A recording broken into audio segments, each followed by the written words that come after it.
Olá, meu irmão, minha irmã, seja bem-vindo, seja bem-vinda ao nosso quarto domingo da Quaresma, Domingo Letare.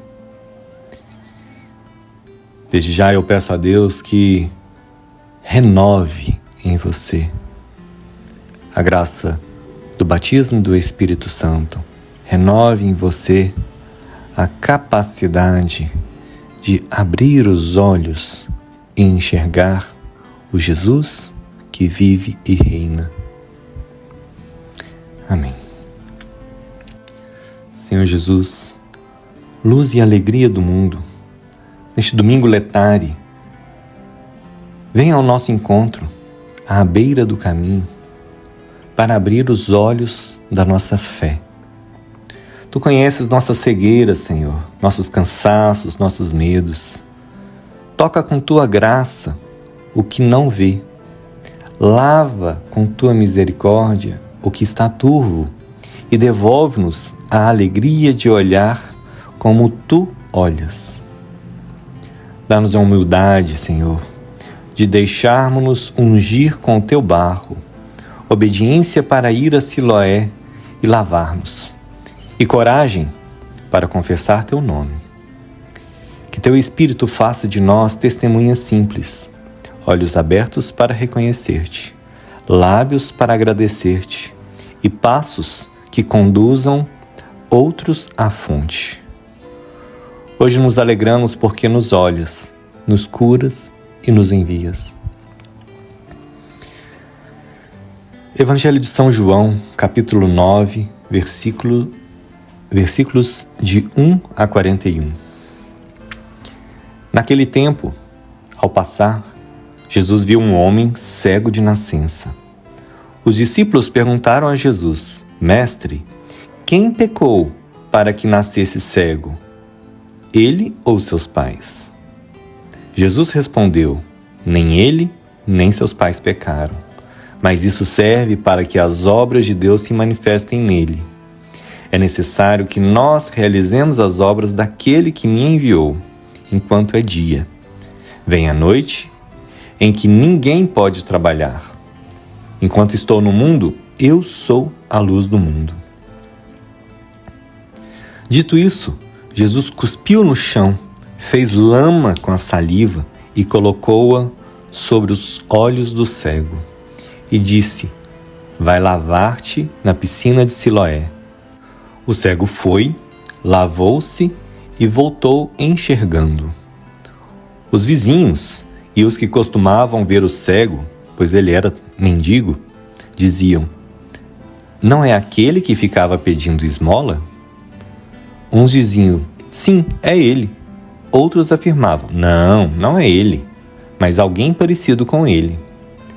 Ele, porém, dizia: Sou eu mesmo. Então lhe perguntaram: Como é que se abriram os teus olhos? Ele respondeu: Aquele homem chamado Jesus fez lama, colocou-a nos meus olhos e disse-me: Vai a Siloé e lava-te. Então fui, lavei-me e comecei a ver. Perguntaram-lhe: Onde está ele? Respondeu: Não sei. Levaram então aos fariseus o homem que tinha sido cego. Ora, era sábado, o dia em que Jesus tinha feito lama e aberto os olhos do cego. Novamente, então, lhe perguntaram os fariseus como tinha recuperado a vista. Respondeu-lhes: Colocou lama sobre meus olhos, fui lavar-me e agora vejo. Disseram então alguns dos fariseus: Esse homem não vem de Deus, pois não guarda o sábado. Mas outros diziam: Como pode um pecador fazer tais sinais? E havia divergência entre eles. Perguntaram outra vez ao cego: E tu, que dizes daquele que te abriu os olhos? Respondeu: É um profeta. Então os judeus não acreditaram que ele tinha sido cego e que tinha recuperado a vista.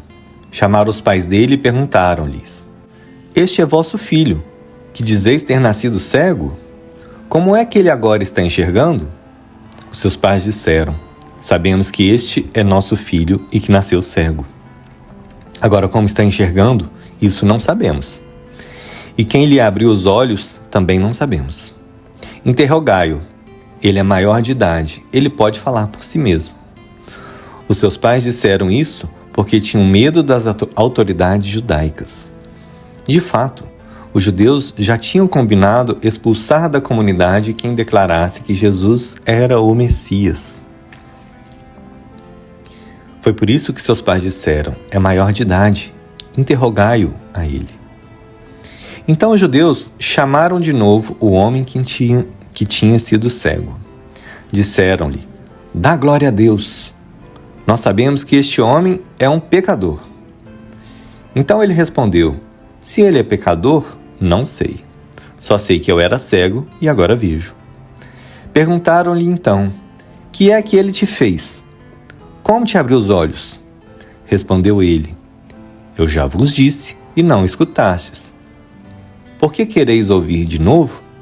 Por acaso quereis tornar-vos discípulos dele? Então insultaram-no, dizendo: tu sim és discípulo dele. Nós somos discípulos de Moisés. Nós sabemos que Deus falou a Moisés, mas esse não sabemos de onde ele é. Respondeu-lhes o homem, espantoso: vós não sabeis de onde ele é? No entanto, ele abriu meus olhos. Sabemos que Deus não escuta os pecadores, mas escuta aquele que é piedoso e que faz a sua vontade. Jamais se ouviu dizer que alguém tenha aberto os olhos a um cego de nascença. Se este homem não viesse de Deus, não poderia fazer nada. Os fariseus disseram-lhe: tu nasceste todo em pecado e estás nos ensinando? E expulsaram-no da comunidade. Jesus soube que o tinham expulsado. Encontrando-o, perguntou-lhe: acreditas no Filho do Homem? Respondeu ele: quem é, Senhor, para que eu creia nele? Jesus disse: tu o estás vendo, é aquele que está falando contigo. Exclamou ele: eu creio, Senhor. E prostrou-se diante de Jesus. Então Jesus disse: eu vim a este mundo para exercer um julgamento, a fim de que os que não veem, vejam, e os que veem se tornem cegos. Alguns fariseus que estavam com ele ouviram isso e lhe disseram: porventura, também nós somos cegos? Respondeu-lhe Jesus: se fosseis cegos, não teríeis culpa. Mas como dizeis, nós vemos, o vosso pecado permanece. Palavra da salvação, glória a vós, Senhor. Meus irmãos e irmãs, meus queridos ouvintes, eis-nos diante de um evangelho muito emocionante e dramático. Um cego de nascença, alguém que não enxerga a luz. Simbolicamente, esse cego representa toda a humanidade, que se tornou cega depois de Adão. Representa a mim, representa você. Com efeito, Jesus quer curá-lo com esse lodo que outrora serviu para modelar Adão. Mas, em seguida, é preciso que o cego se lave na piscina de Siloé, isto é, que ele mergulhe em Jesus, o enviado.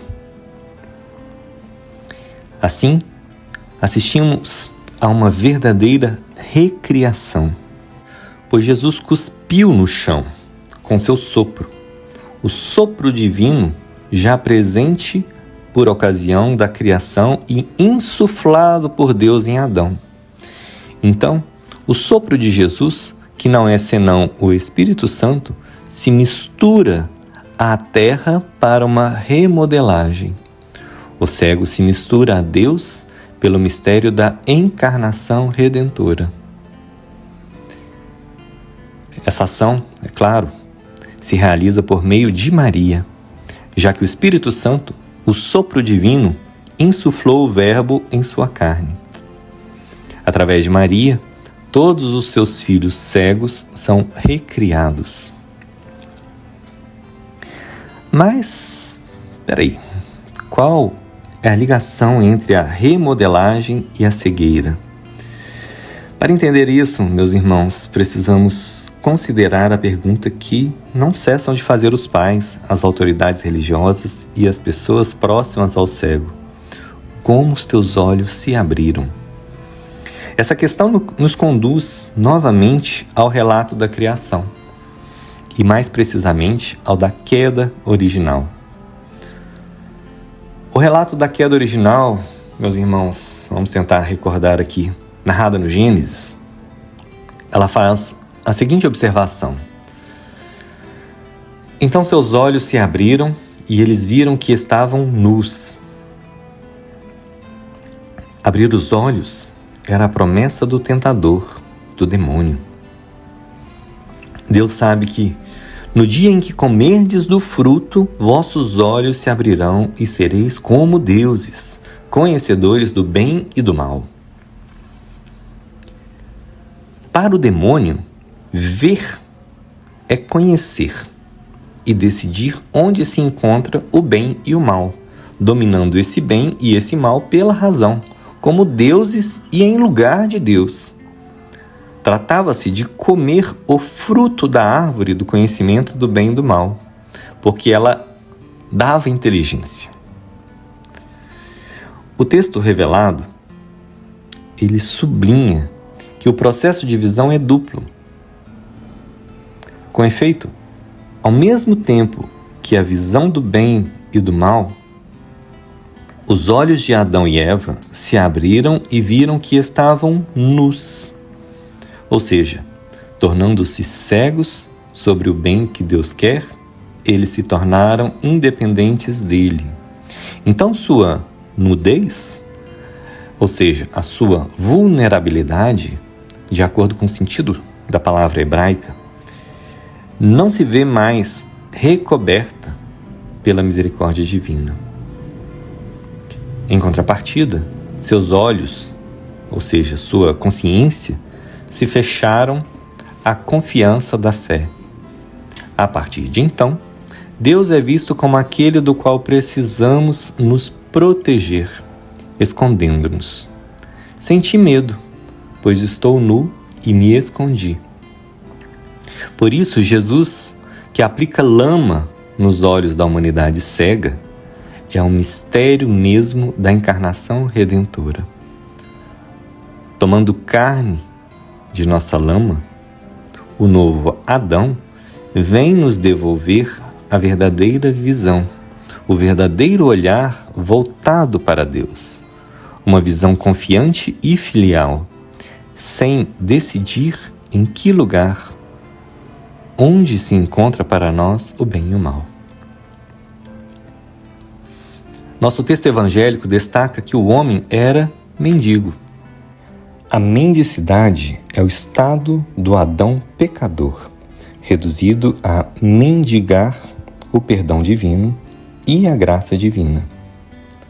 Para ser curado, ele deve, pois, tomar consciência de seu pecado. Ele deve ver a lama deste. É o que o cego aceita fazer com essa lama colada à sua vista. Ao contrário, os orgulhosos fariseus se recusam a essa atitude. Eles dominam racionalmente a lei moral, o bem e o mal, excluindo toda misericórdia, em primeiro lugar para consigo mesmos, porque acreditam que não precisam, em seguida para com os outros, que eles condenam sistematicamente. É o que Jesus lhes diz: se fosseis cegos, não teríeis pecado. Mas, a partir do momento em que dizeis, nós enxergamos, vosso pecado permanece. Os fariseus, entre aspas, veem como demônio. Ou seja, para acusar e condenar, colocando-se acima dos outros. Estás totalmente no pecado desde que nasceste e queres nos ensinar? Ora, meus irmãos, essa atitude de autossuficiência, ela ronda todos nós. ela decorre de uma religiosidade racionalizada e moralizante, fechada e, portanto, cega sobre o verdadeiro rosto do Deus da misericórdia, o Deus que se mistura à nossa lama para nos remodelar. Esse rosto divino é simplesmente e magnificamente o rosto de Jesus. Ele torna cego os fariseus autossuficientes e devolve a visão ao cego mendigo. Tu crês no Filho do Homem? Tu o estás vendo, sou eu que falo contigo. Ele disse, eu creio, Senhor, e se prostrou diante dele. Passa-se de um ver distanciado a um ver de comunhão. Meus amigos, o estado de espírito que Jesus denuncia aqui, mas que ao mesmo tempo ele quer curar, é o que João da Cruz chama de orgulho espiritual. O santo fala longamente disso no início de seu tratado Noite Escura, lançando seu olhar de acompanhador espiritual sobre aqueles que cegam a si mesmos no farisaísmo. São João da Cruz os denuncia assim: vós os vereis muito satisfeitos consigo mesmos e com suas obras. Eles condenam os outros, como o fariseu que despreza o publicano. Para nos curar dessa atitude, São João da Cruz sintetizou sua doutrina em seu famoso esquema do Monte Carmelo. E aqui eu quero fazer um parênteses, porque todo o nosso podcast, toda a proposta dele, ela é baseada nessa sistematização de São João da Cruz. Nesse subir a montanha, daí então, diálogos na montanha, né? Eu vou explicar um pouco aqui, vou tentar colocar no vídeo aí a imagem, né? Ou pelo menos uma imagem um pouco mais clara. A imagem original, ela é mais confusa, né? Então eu vou colocar uma imagem um pouco mais clara do que é esse esquema e é muito didático. Mas então assim, detenhamos-nos um pouco sobre esse desenho muito esclarecedor. Nele vemos a forma de uma montanha, cujos 3 caminhos propõem o acesso ao topo. Esse ápice simbólico é a perfeição da união ao Deus de amor misericordioso. Esse ponto mais alto toca, portanto, o céu.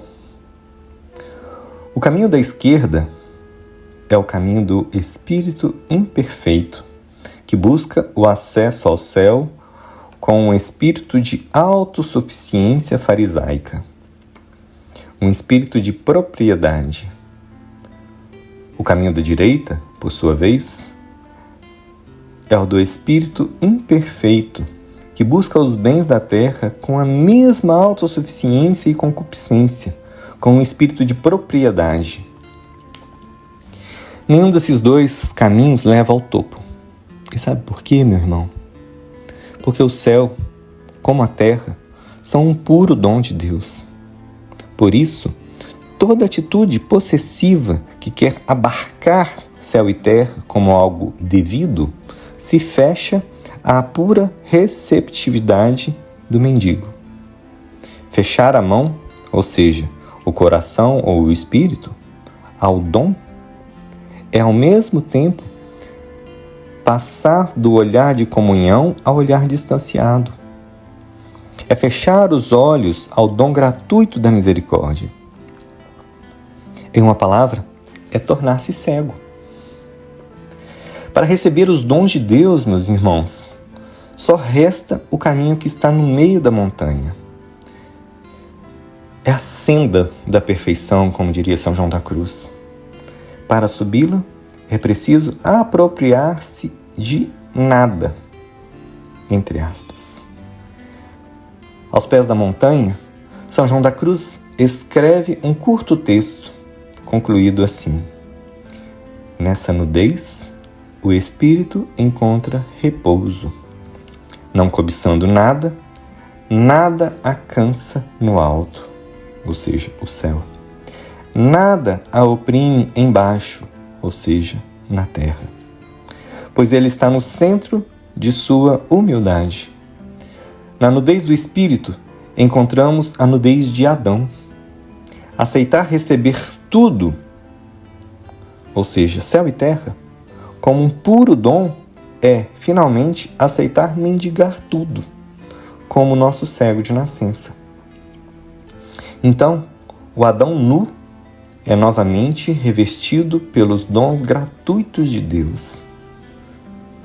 Com essa atitude, aceitamos perder o ver, entre aspas, o ver possessivo que, fechando-se aos dons, fecha também os olhos de nosso coração. Falando francamente, meus irmãos, para São João da Cruz, só Deus pode nos devolver esta pobreza ou nudez espiritual. É o que ele chama de a noite passiva, isto é, só a presença de Jesus acolhida em nosso coração pode nos devolver essa pura atitude filial.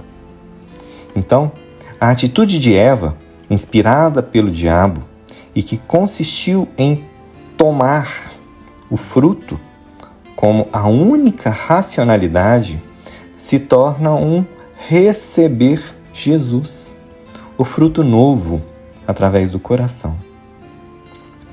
Nesse sentido, a palavra de Saint-Exupéry, no livro do Pequeno Príncipe, ela é sempre muito razoável, só se vê bem com o coração. A atitude possessiva de Eva, meus irmãos, ela foi curada pela atitude de receptividade de Maria. A piscina do enviado, a piscina de Siloé, onde precisamos mergulhar, é ela, Maria, aquela que foi a primeira que recebeu o fruto novo, Jesus, que mergulhou nela pela encarnação. Porque ela é a mais pobre, a mais mendicante. Ela é também a mais plena, a mais salva, aquela que faz a mais bela experiência da misericórdia. É o que ela mesma proclama em seu canto do Magnífica. Meu espírito exulta em Deus, meu Salvador. Ele olhou para a pequenez da sua serva. Sua misericórdia se estende de geração em geração. Maria deixa a misericórdia olhar para ela. É por isso que o seu olhar é imaculado. Ela vive na fé o Salvador Jesus. A fé confiante de Maria é também aquela do cego e pode também ser a nossa. Ela é o inverso da atitude dos fariseus de nosso Evangelho. O olhar confiante para o Jesus Salvador e sua ação. Foi isso que o diabo tirou do coração dos fariseus. Eles não queriam acreditar que aquele homem fora cego e agora podia ver. Em última análise, o pecado dos fariseus é a recusa a acolher um Deus encarnado, que veio tocar nosso pecado. Ele aplicou lodo sobre os olhos do cego. Essa atitude é o oposto da atitude mariana, meus queridos ouvintes. De fato, Maria é aquela que aceita plenamente que o Verbo venha se misturar à sua argila. Nós mesmos devemos aceitar que Jesus venha à nossa argila, assim como à lama de nossa miséria. Ele o fez para nos recriar. Será então que veremos, como cego, que Deus não é o vigilante moralizador que fabrica a razão dos fariseus, mas o Deus feito barro, feito homem, para insuflar em nosso coração o seu Espírito Santo misericordioso. Na mesma ótica que nosso Evangelho sobre o cego de nascença, São João da Cruz, em seu comentário sobre o canto da chama viva de amor, destaca o seguinte: Deus é a luz da alma, do coração. Quando esta não o ilumina, ela está cega, mesmo que sua vista seja muito boa. Com este texto, João quer nos dizer que a verdadeira relação com Deus não depende da qualidade da visão de nossa inteligência e de seu conhecimento racionalizado do bem e do mal. Em contrapartida, nossa verdadeira relação depende de nossa capacidade de nos deixar iluminar pela misericórdia. Nesse sentido, São João da Cruz ainda acrescenta: a cegueira da alma é sua ignorância. E enquanto Deus não a iluminou, não a transformou, ela permanece cega em relação aos bens de Deus. Nessa afirmação, encontramos a necessária passividade ensinada pelo santo, ou seja, a receptividade do mendigo. Só o sopro de Jesus, misturando sua saliva, ou seja, o Verbo, à nossa poeira, à nossa miséria, pode iluminá-la com a misericórdia da Trindade. Assim, não somos mais como deuses, o que propõe a serpente, ou o diabo, mas somos realmente filhos de Deus, participando de sua vida íntima. Em Jesus e por Maria, nós nos tornamos filhos amados do Pai, no sopro do Espírito Santo. De fato, meus queridos ouvintes, o conhecimento do qual falam João Evangelista e São João da Cruz é, em primeiro lugar, uma experiência de encontro vivo. Foi essa experiência que Maria e o cego de nascença fizeram. Foi também aquela que João da Cruz fez e a qual ele nos convida. Ele o faz com seus cânticos místicos. Por exemplo, nos poucos versos da Chama Viva de Amor, onde encontramos o tema da cegueira. Ó lâmpadas de fogo, em cujos esplendores as profundas cavernas do sentido, que estava cego e escuro, com estranhos primores, calor e luz dão junto ao seu querido. Aqui João canta seu fascínio por ver à luz da misericórdia a profundidade do seu coração, simbolizado pela caverna, inteiramente vazio da autossuficiência farisaica que tinha tornado esse coração cego e escuro. Tornando-se mendicante e marial, esse coração profundo pode, doravante, refletir a luz que o inunda. A partir do Pai das Luzes, de quem recebe calor e luz do Espírito Santo, o coração reflete para o Cristo, o querido. Essa mesma luz e esse mesmo calor. A esposa ama o Cristo pelo Espírito Santo. A alma, exclama São João da Cruz, é iluminada interiormente pelos esplendores divinos. É transformada no Espírito Santo. Essas luzes são folguedos e festas alegres. Como essa chama sentirá que experimenta aqui o conhecimento e a comunicação dessa luz divina. Assim então, São João da Cruz vai nos explicando. Há, portanto, duas maneiras de olhar. Primeiramente, o relato da queda original nos indica que a mulher viu que a árvore era sedutora e agradável aos olhos. Inversamente, O profeta Isaías viu o futuro Messias como uma raiz sem beleza nem brilho para atrair nossos olhares. Eis, pois, dois olhares opostos. Em primeiro lugar, o de Eva, exterior e possessivo. Depois, através do profeta, toma forma o olhar de Maria, interior e oblativo.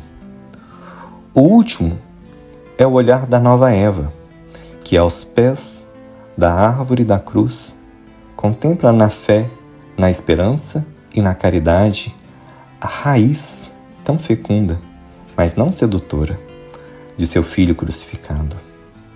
O sedutor, a serpente demoníaca, é vencido. Maria nos torna capazes de contemplar a beleza icônica de seu filho, cego. Meu Deus, por que me abandonaste? E mendigo, de misericórdia. Pai, perdoa-lhes.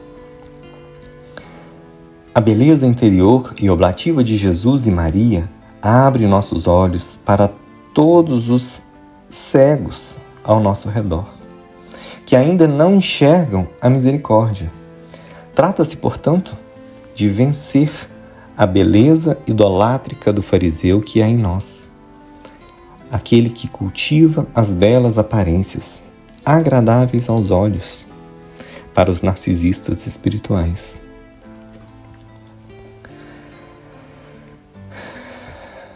Muito bem, meus irmãos.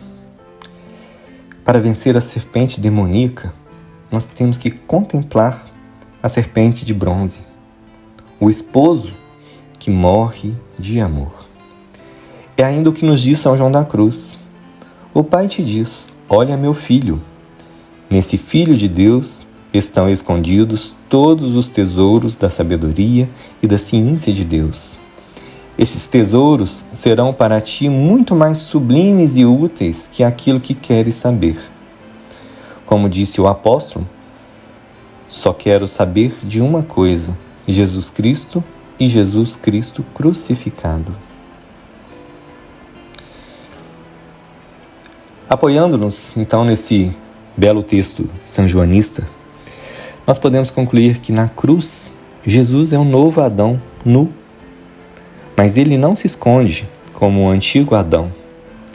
Jesus se sente à vontade com sua vulnerabilidade, pois ele a entrega ao seu pai e à sua mãe. Essa lama da vulnerabilidade do Deus feito carne, Maria a aplica sobre os olhos de nosso coração, dando-nos Jesus. Na fé, só Maria pode nos ensinar a ver no mendigo cego seu Filho Jesus, o amor misericordioso crucificado.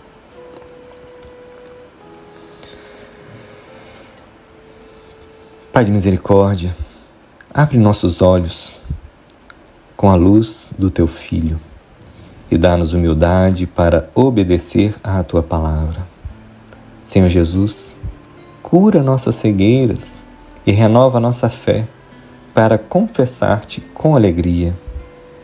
Espírito Santo, fortalece nossa confiança e faz-nos testemunhas luminosas da Tua verdade. Santa Maria, Mãe da Luz, ensina-nos a olhar com compaixão e a servir com alegria no caminho rumo à Páscoa. Amém. Caminhemos, meus irmãos e irmãs, olhos fixos em Jesus. Que Deus te abençoe, em nome do Pai, do Filho e do Espírito Santo. Amém.